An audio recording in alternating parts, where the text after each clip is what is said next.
بالله من الشيطان الرجيم. بسم الله الرحمن الرحيم. وبه نستعين وهو خير معين. وصلى الله على محمد وآله الطيبين الطاهرين. اللهم صل على محمد وآل محمد. کل ہم نے اپنے درس کو 26ویں فصل عقیدتنا فی طاعت الائمہ پر روکا تھا کہ جس انداز میں اللہ کے رسول کی اطاعت اور ان کی پیروی واجب ہے، اسی انداز میں اہل بیت علیہم السلام کی اطاعت بھی لازم اور فرض ہے۔ آج فرماتے کہ 27ویں فصل عقیدتنا فی حب آل البیت علیہم السلام، پیغمبر اسلام صلی اللہ علیہ وآلہ وسلم کے اہل بیت علیہم السلام سے محبت کرنے کے بارے میں ہمارا عقیدہ۔ قال اللہ تعالی، سب سے پہلے مرحوم مظفر رحمہ اللہ آیت قرآنی کے ایک ٹکڑے کا سہارا لیتے ہوئے یہ کہتے ہیں کہ پروردگار عالم نے علیہ السلام قرآن مجید میں فرمایا ہے کہ قل لا اسألکم علیہ اجرا الا المودۃ فی القربى، اجر رسالت اگر مجھ محمد مصطفیٰ کا اگر کچھ بنتا ہے تو وہ یہ ہے کہ میرے اہل قربا کے ساتھ، اہل بیت کے ساتھ محبت کے ساتھ ساتھ مودت اختیار کی جائے۔ بات واضح ہو رہی ہے؟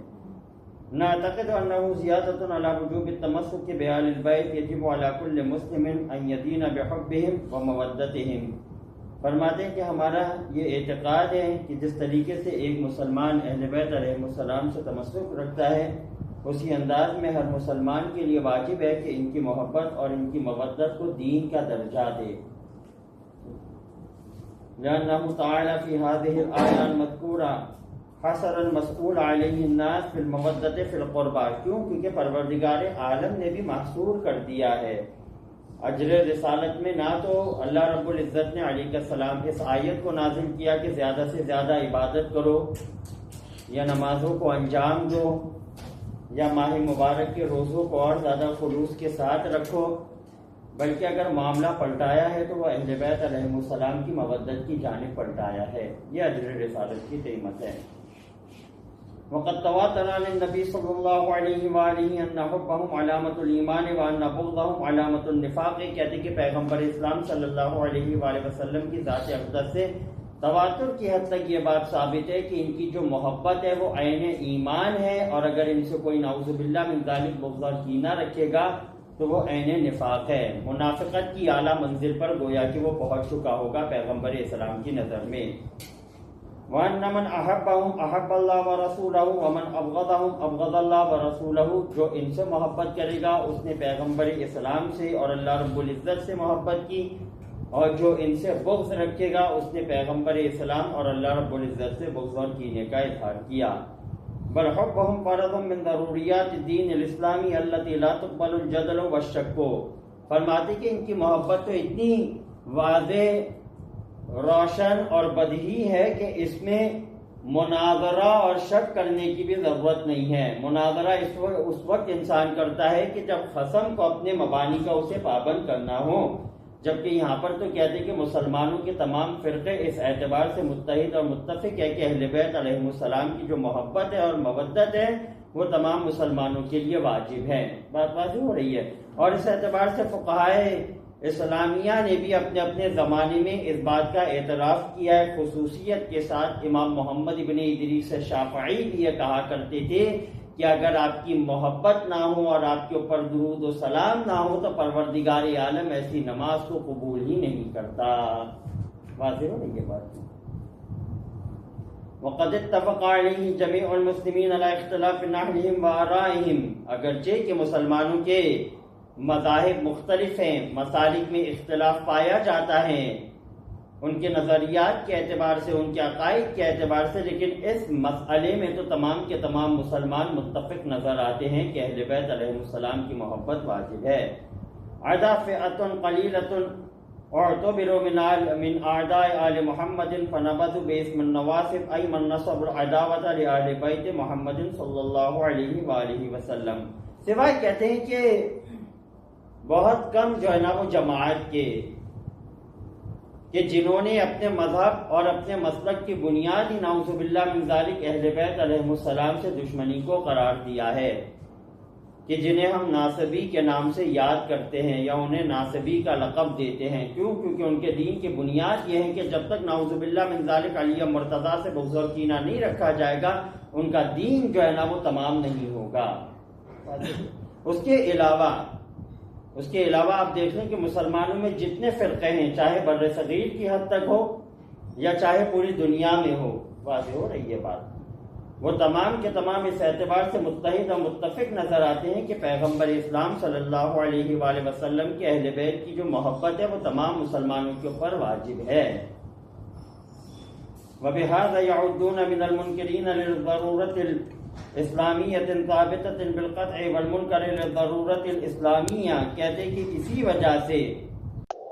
شمار کیا گیا ہے ان لوگوں نے، یعنی جنہوں نے انکار کیا ہے کہ یہ ضروریات دین کا انکار کر رہا ہے، یہ مسلمات دین کا انکار کر رہا ہے۔ كوجوب الصلاة والزکاة يعد في حکم المنکر لأصل الرسالہ بل هو على التحقیق منکر الرسالہ، جس طریقے سے نماز اور زکوٰۃ کا انکار کرنے والا گویا کہ ایسا ہے کہ اس نے محمد مصطفیٰ کی رسالت کا انکار کیا، بالکل اسی انداز میں اگر کوئی پیغمبر اسلام کے اہل بیت سے محبت کا انکار کرے تو اس کا مطلب یہ ہے کہ اس نے پیغمبر اسلام کی رسالت کو بھی نہیں مانا، ٹھیک ہے۔ اور اس اعتبار سے آپ کے بھی ماشاءاللہ علم میں ہے کہ اگر ہم اہل سنت کے احادیث کے مبانی دیکھیں تو ان میں بھی کثرت کے ساتھ روایات پائی جاتی ہے کہ کبھی تو پیغمبر اسلام منبع ایمان پہ علی مرتضیٰ کو لا کر کھڑا کر رہے ہیں، تو کبھی تو معیار ایمان پہ اپنی بیٹی جناب فاطمہ سلام اللہ علیہا کی منقبت کو بیان کر رہے ہیں، اور کبھی تو حسنین کریمین کے مقام اور منزلت کو بیان فرما رہے ہیں کہ اگر حسن کو مانو گے تو محمد مصطفیٰ بھی قیامت کے میدان میں شفاعت کرتا ہوا نظر آئے گا۔ بل هو على التحقیق منکر الرسالہ وان اقر فی ظاہر الحال بالشہادتین، بلکہ کہتے ہیں کہ اگر تحقیقی اعتبار سے دیکھا جائے تو یہ انسان رسالت کا منکر ہے، اگرچہ کہ یہ شہادتین کا اقرار کرتا ہے، ٹھیک ہے، ظاہری اعتبار سے اس کو فائدہ مل جائے گا،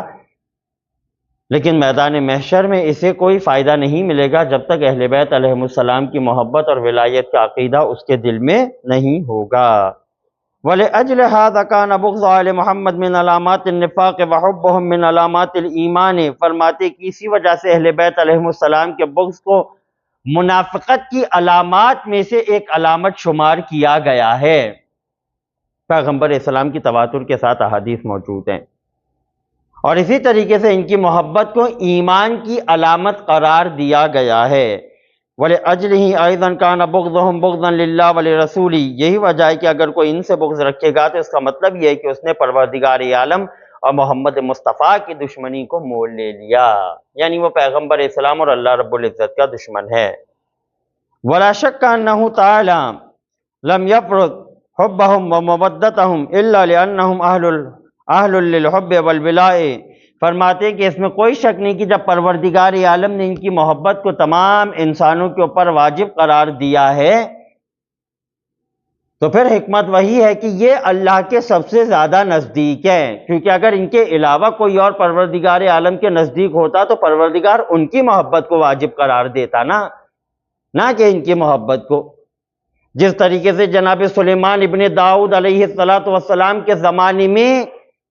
بنی اسرائیل کے درمیان میں اگر سب سے زیادہ نزدیک کوئی اللہ رب العزت کے ہیں تو وہ جناب سلیمان ابن داؤد ہیں۔ اسی وجہ سے پروردگار عالم بشریت کو حضرت سلیمان کی طرف مسلسل پلٹا رہا ہے کہ اگر کوئی مسئلہ ہے، اگر کوئی مشکل ہے، اگر کسی مسئلے کے بارے میں سوال کرنا چاہتے ہو تو ہماری حجت جناب سلیمان علیہ السلام کی جانب جاؤ۔ اور اسی انداز میں جناب سلیمان علیہ السلام کے بعد حضرت آصف ابن برقیہ کی طرف معاملے کو پلٹایا جا رہا ہے، تو اس سے نتیجہ کیا نکلتا ہے؟ نتیجہ یہی نکلتا ہے کہ بھئی یہ اللہ کے مقرب بندے اس زمانے میں بنی اسرائیل کے درمیان میں موجود تھے، اس وجہ سے اللہ تعالیٰ نے ان کی محبت اور ان کی مودت کو تمام بنی اسرائیل کے اوپر واجب قرار دیا تھا۔ بات واضح ہو رہی ہے؟ کہتے یہی معاملہ پیغمبر اسلام علیہ السلام اور پیغمبر اسلام کے اہل بیت علیہم السلام کا ہے۔ من ناحیت قربہم الیہ سبحانہ، اللہ سے قریب ہے یہ دوسرے بندوں کی نسبت۔ دن و رات میں 1000 رکعتیں نماز پڑھنا، اس سے زیادہ قربت کی اور کیا دلیل ہوگی؟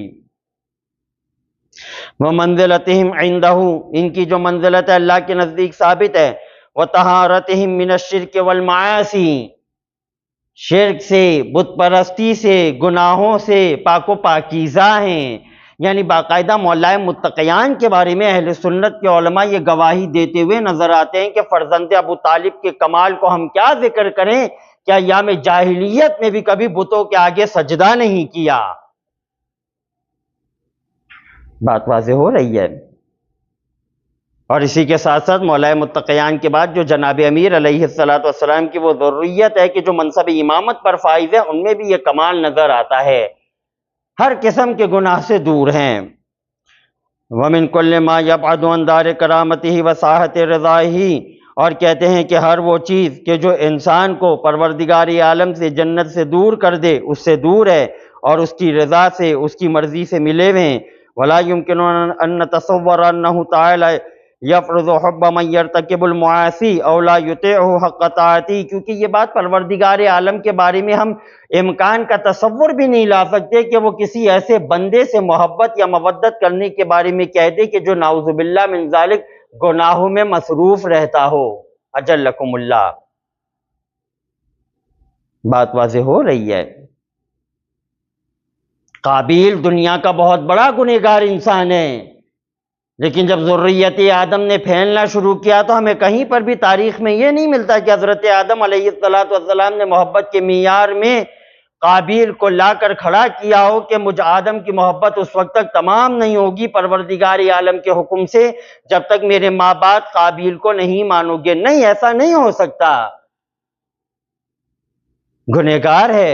قاتل ہے، حسد کی وجہ سے بھائی کا خون کیا ہے، حضرت آدم علیہ السلام کی نافرمانی کی ہے، پروردگار عالم کی اطاعت سے نکل گیا ہے، تو کس طریقے سے اللہ رب العزت ایک ایسے بندے کی اطاعت کو اور اس کی محبت کو ایمان کا جز بنا دے کہ جس نے نہ تو اس کی اطاعت کی نہ تو اس کے نبی کی اطاعت کی۔ یہی معاملہ مولائے متقیان کے زمانے میں پلٹاتے کہ مولائے متقیان کے علاوہ پیغمبر اسلام کے جتنے اصحاب تھے سوائے کچھ کے، وہ تمام کے تمام بت پرستی کی وادی سے گزرتے ہوئے آئے تھے۔ اب کیسے ممکن ہے کہ اللہ تعالیٰ ان کی محبت کو ایمان کے درجے پر لا کر کھڑا کر دے اور یہ کہے کہ جو کوئی بھی محمد مصطفیٰ سے محبت کرنا چاہتا ہے اسے چاہیے کہ فلاں سے بھی محبت کرے۔ بات واضح ہو رہی ہے۔ اللہ رب العزت کے قانون میں یہ بات شامل ہی نہیں ہے کہ وہ کسی گنہگار کی اطاعت کے بارے میں یا اس کی محبت کے بارے میں حکم دے۔ او لا یطیع حق طاعتہ، یا اطاعت کے حق کو وہ انجام نہ دے، فإنہ لیس لہ قرابۃ مع عہد او صداقۃ، نہ تو اس کی کسی کے ساتھ قربت ہے نہ تو دوستی ہے، اس کی نظر میں تو تمام بندے برابر ہے نا۔ ولیس عندہ الناس بالنسبۃ الیہ الا عبیدا مخلوقین علی حد سواء، اور کہتے ہیں کہ اس کے نزدیک تمام کے تمام بندے اس کی مخلوق ہیں اور بشریت کے اعتبار سے تمام کے تمام برابر ہیں۔ ہاں ایک فرق ہے، اور وہ کیا؟ وَإِنَّمَا أَكْرَمَهُمْ عِنْدَ اللَّهِ أَتْقَاهُمْ، جو اس سے سب سے زیادہ ڈرے گا وہ اس سے قریب رہے گا، اور آل محمد نے یہ اپنے زمانے میں کر کے دکھایا۔ فَمَنْ أَوْجَبَ حُبَّهُ عَلَى النَّاسِ كُلُّهُمْ لَا بُدَّ أَنْ يَكُونَ أَتْقَاهُمْ وَأَفْضَلَهُمْ جَمِيعًا، بس اگر وہ ان کی محبت کو تمام لوگوں کے اوپر واجب قرار دے رہا ہے تو اس کا نتیجہ یہ نکلتا ہے کہ یہ زمانے میں سب سے بڑے متقی بھی ہیں اور اللہ کے نزدیک بھی ہیں۔ اور اس بات کی گواہی خاندان عصمت و طہارت کے بارے میں تو ہر زمانے میں لوگوں نے بھی دی ہے کہ اگر عبادت کا مظہر دیکھنا ہے تو کبھی تو کہتے تھے کہ جعفر صادق کو دیکھ لو، اور کبھی کظم الغیث کی علیہ السلام منزلت پر فائز کسی ہستی کو دیکھنا ہے تو موسیٰ بن جعفر کو دیکھ لو۔ فمن اوجب حبه على الناس كلهم لا بد ان يكون اتقاهم وافضلهم جميعا والا كان غيره اولى بذلك الحب وكان الله يفضل بعضا على بعض في وجوب الحب والولايه عبثا او لهوا بلا جهه استحقاق وكرام بلا جهه استحقاق وكرامه۔ لیکن کہتے ہیں کہ اگر اس طرح نہ ہو، کچھ اور افراد ایسے موجود ہیں کہ جو ان سے زیادہ عبادت کے مرحلے میں پہنچے ہوئے ہیں، سخاوت ان سے زیادہ رکھتے ہیں، میدان شجاعت میں بڑھ کر جو ہے نا وہ حملے کرتے خدا کے دشمنوں کے اوپر، لیکن اس کے باوجود بھی پروردگار عالم ان کی محبت کو واجب قرار دے دے تو اس کا مطلب تو یہ ہے کہ اس نے مفضول کو فاضل کے اوپر فضیلت دے دی، جبکہ یہ تو اللہ کی حکمت کے ساتھ سزاوار نہیں رکھتی۔ یہ بات واضح ہو رہی ہے؟ یعنی ہر مقام پر، ہر منزلت پہ، جس طریقے سے کل بھی آپ کی خدمت میں اس بات کو بیان کیا تھا کہ آل محمد کی جو شان ہے نا وہ نمایاں اور منفرد شان ہے، اور اس اعتبار سے تو ائمہ اہل سنت نے، علماء اہل سنت نے، محدثین اہل سنت نے، متکلمین اہل سنت نے اپنے اپنے زمانے میں گواہی دی ہے کہ اگر پروردگار عالم سے قربت کو دیکھنا چاہتے ہو تو محمد مصطفیٰ کو دیکھ لو، یا محمد کے بعد ان کے اوصیاء کو دیکھ لو، اللہ کے ساتھ ملے ہوئے ہیں۔ اس کے بعد 28ویں فصل، عقیدتنا فی الائمۃ، ائمہ اہل بیت علیہم السلام کے بارے میں ہمارا عقیدہ، لا نعتقد فی ائمتنا علیہم افضل الصلاۃ والسلام ما یعتقدہ الغلاۃ والحلولیون، کہتے ہیں کہ ہمارا ائمہ اہل بیت علیہم السلام کے حوالے سے وہ عقیدہ نہیں ہے علیہ السلام جو غالی لوگوں کا یا ان لوگوں کا کہ جو حلول کے قائل ہے کہ نعوذ باللہ من ذالک پروردگار عالم ان میں سرائیت کر گیا ہے، یہ خدا بند قدوس میں نعوذ باللہ من ذالک سرائیت کر گئے ہیں، ہمارا ایسا عقیدہ نہیں ہے۔ بلکہ اگر آپ ائمہ اہل بیت علیہم السلام کی احادیث کو دیکھیں تو شدت کے ساتھ ائمہ اہل بیت علیہم السلام نے غلات کی اپنے اپنے زمانے میں مخالفت کی ہے، امیر المومنین علیہ السلام سے لے کر امام حسن عسکری علیہ السلام تک، یعنی باقاعدہ پروردگار عالم جزائے خیر عنایت کرے سید محمد سعید الحکیم رحمہ اللہ کو کہ انہوں نے، اور اس کے علاوہ سید محمد شیرازی رحمہ اللہ کو کہ جنہوں نے اپنی اپنی کتابوں میں ان روایات میں سے بعض کو نقل کیا ہے کہ جو ائمہ اہل بیت علیہم السلام نے غلات کی مذمت میں ارشاد فرمائی ہے۔ بات واضح ہو رہی ہے؟ کبرت کلمۃ تخرج من افواہہم، کتنی بری بات ہے کہ جو ان کے منہ سے نکلتی ہے۔ بل عقیدتنا الخاصہ انہم بشر مثلنا، بلکہ ہمارا خاص عقیدہ ہے ہماری طرح بشر ہے،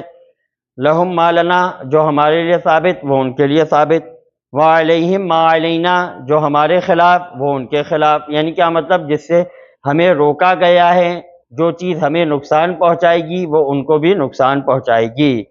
وَإِنَّمَا هُمْ عِبَادٌ مُكْرَمُونَ، اور یہ بتحقیق پروردگار عالم کے کریم اور باعزت بندے ہیں۔ اختصہم اللہ تعالی بکرامتہ، کہ اللہ رب العزت نے اپنی خاص فضیلت ان کو عنایت کی ہے، ٹھیک ہے۔ وَحَبَاهُمْ بِوِلَایَتِهِ، اور اپنی ولایت اور اپنی محبت کا جو تاج ہے وہ انہیں عنایت کیا ہے۔ اذ كانوا في اعلى درجات الكمال اللائقة في البشر من العلم والتقوى والشجاعة والكرم والعفة وجميع الاخلاق الفاضلة والصفات الحمیدہ، اور اس کی وجہ یہ ہے کہ وہ تمام کی تمام جو صفات کمالیاں ہیں ان میں کمال کے درجے پر پائی جاتی ہے، چاہے وہ علم ہو، تقوی ہو، شجاعت ہو، کرم ہو، پاک دامنی ہو، اور اس کے علاوہ دیگر جو فضیلتیں ہیں کہ جو ایک انسان کو معاشرے میں ممتاز بناتی ہیں۔ لا یدانیہم احد من البشر فیما اختص بہ، کہتے ہیں کہ کوئی بھی ان کے برابر بشریت میں نہیں آ سکا، اگرچہ کہ سب کے پاس موقع تھا۔ پیغمبر اسلام کے زمانے میں جو پیغمبر اسلام کے اصحاب تھے ان میں سے ہر ایک کے پاس تو پروردگار عالم نے سب کو صلاحیت دی بھی تھی نا کہ بھائی کم سے کم بھی حد اقل بھی سلمان کے درجے تک تو پہنچ سکتے ہیں نا۔ جس طریقے سے سلمان ایمان کے 10ویں درجے پر فائز ہوئے وہ بھی پہنچ سکتے تھے، صلاحیت تو سب کے لیے تھی، لیکن جس نے فائدہ اٹھایا وہ سلمان محمدی بن گیا، جس نے فائدہ نہیں اٹھایا وہ اسفل سافلین میں چلا گیا۔ واضح ہو رہی ہے بات؟ وَبِهَذَا اسْتَحَقُّوا أَن يَكُونُوا أَئِمَّةً وَهُدَاةً، یہی وجہ ہے کہ پروردگار عالم نے انہیں منصب امامت اور ہدایت عنایت کیا۔ وَمَرْجَعًا بَعْدَ النَّبِيِّ فِي كُلِّ مَا يَعُودُ لِلنَّاسِ مِنْ أَحْكَامٍ وَحُكْمٍ، اور پیغمبر اسلام صلی اللہ علیہ وآلہ وسلم کے بعد امت کو ان کی طرف پلٹنے کا حکم دیا۔ جس طریقے سے حضرت موسیٰ علیہ السلام نے اپنے آخری وقت میں بنی اسرائیل کو جناب یوشع بن نون کی طرف پلٹایا تھا، اسی طریقے سے پیغمبر اسلام نے اپنے آخری وقت میں امت کو مولائے متقیان کی جانب پلٹایا، ٹھیک ہے، تاکہ جو بھی سوال ہو، علم مبانی کے اعتبار سے سوال ہو، اپنی تشنگی کو بجھانے کے لیے سوال ہو، تو علی سے اگر کرو گے تو علی تو سلونی کا دعویٰ کرنے والا ہے، وہ تمہیں جواب دے گا۔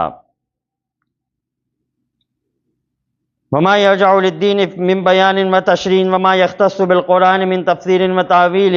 کہتے اسی انداز میں بیان و تشریح کے اعتبار سے جو چیزیں یہ اس درجے پر فائز ہے کہ اسے بیان کیا جائے، یا قرآن مجید کی تفسیر و تعویل کے اعتبار سے آل محمد ہر زمانے میں مقام حجیت پر فائز ہیں۔ آل محمد ان تمام کے تمام امور کو بہترین انداز میں چلانے کی صلاحیت رکھتے ہیں۔ قال الامام الصادق علیہ السلام، کہتے کہ یہی وجہ ہے کہ امام جعفر صادق علیہ السلام اللہم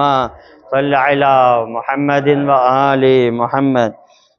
اپنے زمانے میں ارشاد فرماتے تھے کہ ما جاءکم عنا مما یجوز ان یکون فی المخلوقین ولم تعلموه ولم تفهموه فلا تجحدوه وردوه الینا، جو ہماری احادیث تمہارے پاس پہنچے کہ جس میں بشریت کا رنگ موجود ہے، اس کے باوجود بھی تمہاری سمجھ میں نہ آئے تو تم انکار نہ کرو بلکہ ہماری طرف پلٹا دو۔ بات واضح ہو رہی ہے؟ مثلا امام معصوم کی حدیث سمجھ میں نہیں آ رہی کہ کس ضمن میں امام معصوم نے اس حدیث کو ارشاد فرمایا ہے، انکار کرتے صراحت کے ساتھ کہ نعوذ باللہ من ذالک موضوع حدیث ہے، جھوٹی ہے، مراسیل میں شمار ہوتا ہے، راوی مہمل ہے، مجہول الحال ہے، امام فرماتے نہیں انکار نہیں کرو بلکہ ہماری طرف پلٹا دو کہ یہ پروردگار عالم کا اور آل محمد کا معاملہ ہے۔ وما جاءکم ان مما لا يجوز ان يكون في المخلوقین فاجحدوه ولا تردوه الینا، اور کہتے کہ وہ تمام کے تمام امور کے جو ہمیں مخلوق کے دائرے سے نکال دیں اور نعوذ باللہ من ذالک ربوبیت کے درجے تک لے کر جائیں، اس کا تو تم انکار بھی کرو اور ہماری طرف نہیں پلٹاؤ۔ بات واضح ہو رہی؟ جس طریقے سے آٹھویں امام کی بھی ایک روایت ہے نا کہ جسے تفسیر نور الثقلین میں عبد علی حویزی نے بھی اس روایت کو نقل کیا ہے کہ آٹھویں امام ارشاد فرماتے تھے کہ ہمارے دشمنوں نے ہمارے خلاف 3 طرح کی احادیث کو وضع کر کے مسلم معاشرے میں پھیلا دیا۔ ان میں سے احادیث کا ایک مجموعہ ایسا تھا کہ جس میں برملا کھلم کھلا ہمیں نعوذ باللہ من ذالک ربوبیت کے درجے پر پہنچایا گیا ہے۔ اگر اس طریقے کی احادیث ہو تو قبول نہیں کرو، نہ ہماری طرف پلٹاؤ بلکہ کیا کریں؟ رد کر دو۔ اس کے بعد بیان فرماتے ہیں عقیدتنا فی ان الامامۃ بالنص سے 29ویں فصل جو کہ بہت زیادہ اہم ہے، کہ جس طریقے سے پروردگار عالم نے نبوت اور رسالت کا انتخاب ہمیشہ اور ہر زمانے میں نص کے ذریعے سے کیا ہے، اسی انداز میں اگر وہ کسی کو امام بنائے گا یا کسی کی خلافت کا اعلان کرے گا یا کروائے گا تو اس میں بھی نص کا ہونا ضروری ہے۔ اور یہ امامیہ کا ایک ایسا عقیدہ ہے کہ جس میں امامیہ مسلمانوں کے تمام فرقوں کے درمیان میں ایک امتیازی اور افتخاری انداز رکھتے ہیں۔ صدر اسلام سے امامیہ اس بات کے قائل ہیں۔ بات واضح ہو رہی ہے کہ منصب امامت اس طریقے سے ثابت نہیں ہوتا کہ جس طریقے سے اہل سنت کہتے ہیں کہ کوئی بھی اگر مجلس میں عمر میں بڑا ہے تو اسے بنا دیا جائے، یا جس کے بارے میں پسند یہ کیا جا رہا ہے لہذا اس کو وسیع بنا دیا جائے، یا منصب خلافت کو 6 رکنی کمیٹی میں محصور کر دیا جائے۔ ہمارے اس طریقے کے باطل نظریات نہیں ہیں، بلکہ ہم نے جس طریقے سے دین اللہ سے لیا ہے اسی طریقے سے دین کے محافظین بھی پروردگار عالم سے لیے ہیں۔ لہذا کیا ہے؟ عقیدتنا فی ان الامامۃ بالنص نعتقد ان الامامہ کالنبوہ، نبوت کی مانند ہے، لا تکون الا بالنص من اللہ تعالی علی لسان رسولہ، اگر ثابت ہوگی تو فقط اور فقط نص کے ذریعے سے ثابت ہوگی، وہ نص کے جو پروردگار عالم اپنے نبی یا اپنے رسول کے ذریعے سے جاری کروائے گا۔ بات واضح ہو رہی ہے؟ ولسان الامام المنصوب بالنص، اور اسی طریقے سے مابعد والا امام یعنی پیغمبر اسلام کے مابعد جتنے ائمہ ہیں وہ اپنے ماں باپ کا تعارف کروائیں گے، 5ویں امام چھٹے امام کا تعارف کروائیں گے، چھٹے امام 7ویں امام کا تعارف کروائیں گے، اسی نص نبوی کے مطابق کہ جو حبیب خدا نے اپنے زمانے میں بیان فرمائی، وہی دائرہ کے جو پیغمبر اسلام نے اپنے زمانے میں کھینچا ہے، اسی دائرے کے مطابق منصب امامت معین ہو چکا ہے۔ بس امام کی ذمہ داری کیا ہے؟ وہ اپنے زمانے میں اپنے بعد والے کو معین کر رہا ہے۔ اور پھر اس اعتبار سے یہاں پر سید محمد سعید الحکیم رحمہ اللہ کا حوالہ دوں تو بڑا بہترین ہو جائے گا کہ سید محمد سعید الحکیم رحمہ اللہ نے فی رحاب العقیدہ میں ان تمام نصوص کو جمع کیا ہے کہ جو ائمہ اثنا عشر کے بارے میں وارد ہوئی ہے، یعنی باقاعدہ جب وہ 12ویں امام کے تذکرے پہ پہنچے تو بیان کرنے لگے کہ 12ویں امام کے بارے میں اگر ہم ائمہ اثنا عشر کے ضمن میں روایات کو لیں، ایک روایات کا وہ مجموعہ ہے، ایک روایات کا وہ مجموعہ ہے کہ جس میں امام معصوم کے فضائل بیان ہوئے، اور ایک روایات کا وہ مجموعہ ہے کہ جس میں امام معصوم کا نام بیان ہوا ہے، امام حسن عسکری نے یا امام علی النقی نے یا امام محمد تقی نے۔ تو اس اعتبار سے اگر 12ویں امام کے ضمن میں امامت کے اعتبار سے، صرف امامت کے اعتبار سے، معجزات کی بھی بات نہیں کر رہے، اگر امامت کے اعتبار سے روایات کو جمع کیا جائے نا تو سید محمد سعید الحکیم رحمہ اللہ بیان فرماتے 90 روایات بنتی ہے، 90، کہ جس میں امام حسن عسکری نے اپنے زمانے میں یا ان سے پہلے ائمہ نے اپنے زمانے میں امام مہدی کی امامت کی طرف لوگوں کو بلوایا ہے۔ اذا اراد ان ينص على الامام من بعد وحكمها في ذلك حكم النبوة بلا فرق، کہتے کہ امامت کا حکم نبوت کی مانند ہے بغیر کسی فرق کے۔ فليس للناس ان يتحكموا في من يعينه الله هاديا ومرشدا لعامة البشر، لوگوں کے لیے یہ اختیار نہیں ہے کہ جسے پروردگار عالم نے معین کیا ہے اسے ہٹا کے اپنی طرف سے کسی کو نبی یا امام یا خلیفہ یا رسول بنا دیں۔ كما ليس لهم حق تعيينه او ترشيحه او انتخابه لان البشر الذي له من نفسه القدسية استعداد لتحمل اعباء الامامة العامة وهداية البشر، کہتے کہ جس انداز میں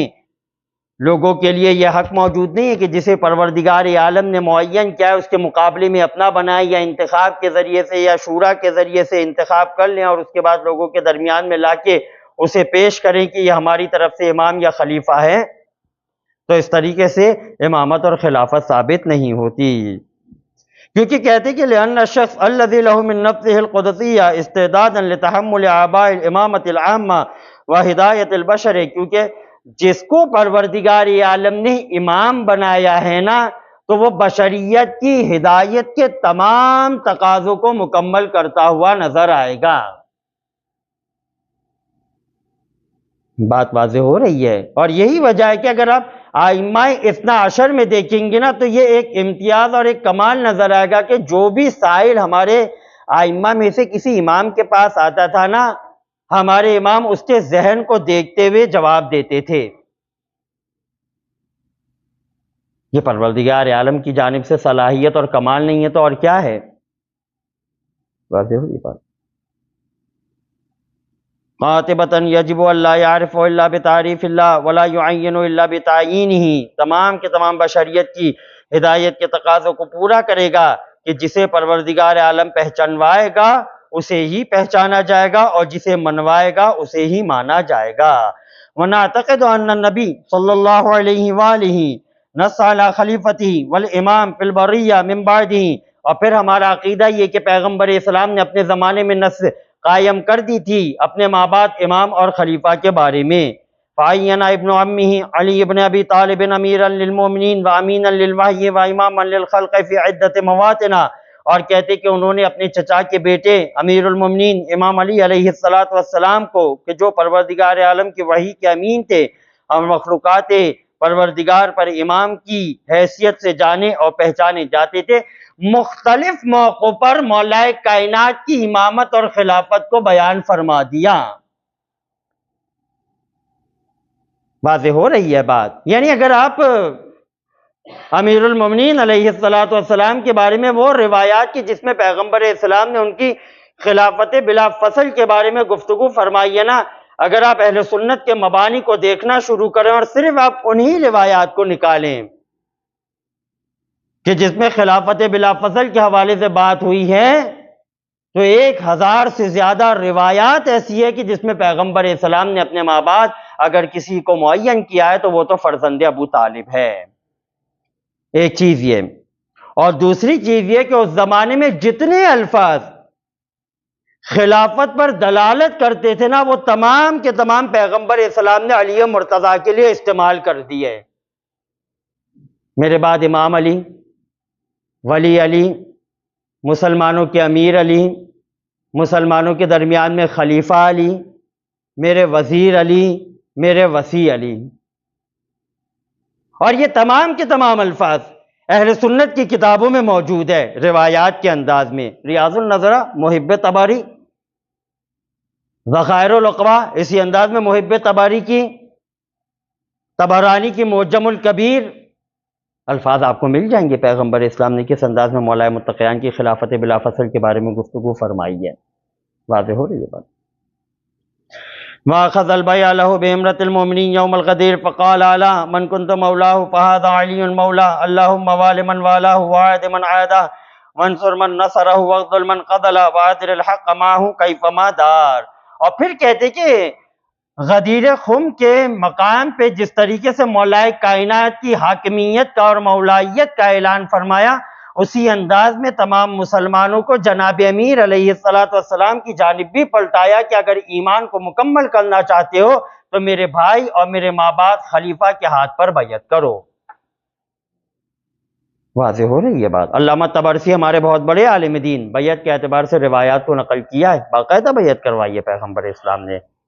بہار الانوار علامہ مجلسی.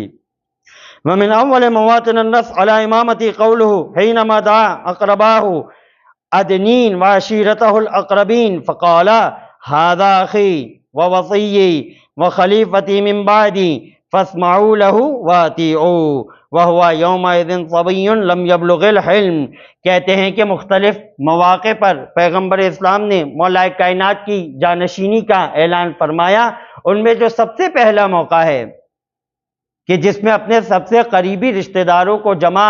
ہونے کا حکم دیا. جب سب جمع ہو گئے تو محمد مصطفیٰ کیا بیان کر رہے ہیں؟ پروردگار عالم کی ربوبیت کو بیان کر رہے ہیں، اپنی رسالت کو بیان کر رہے ہیں، اور رسالت کا ساتھ دینے کے لیے ایک مددگار کا تقاضا کر رہے ہیں. اور ہر مرتبہ جب علی مرتضیٰ مدد اور نصرت کا وعدہ کر رہے ہیں تو پیغمبر اسلام بھی بلا فصل علی مرتضیٰ کی خلافت کا اعلان کر رہے ہیں. بات واضح ہو رہی. اہل سنت کے مبانی میں روایت موجود ہے. امام ابو جعفر طبری نے تاریخ طبری میں اس روایت کو نقل کیا ہے. وَقَرَّرَ قَوْلَهُ لَهُ فِي عِدَّةٍ مَرَّاتٍ أَنْتَ مِنِّي بِمَنْزِلَةِ هَارُونَ مِن مُوسَىٰ إِلَّا أَنَّهُ لَا نَبِيَّ بَعْدِي. حدیث منزلت تو کئی مرتبہ پیغمبر اسلام نے ارشاد فرمائی ہیں.